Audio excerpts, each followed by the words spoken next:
How to make a backup code in Roblox. Ever lost access to your Roblox account and felt stuck? Don't worry. Today I'll show you how to get backup codes for two-step verification on Roblox. A quick and easy process to keep your account secure. Start by opening your web browser and going to www.roblox.com. Avoid using the app as some settings might not appear. Sign in, click on the cogwheel icon at the top right corner, select Settings, and navigate to the Security tab on the left menu.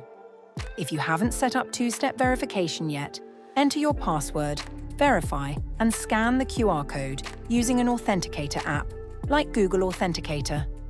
Once enabled, find the Security Keys option, tick the box, and you'll receive 6 randomly generated recovery keys that you can use if you ever lose access to your account. Make sure to save these codes somewhere safe. I hope this guide helps you secure your Roblox account. If you found this video helpful, please leave a like, subscribe for more quick tips, and keep your account safe.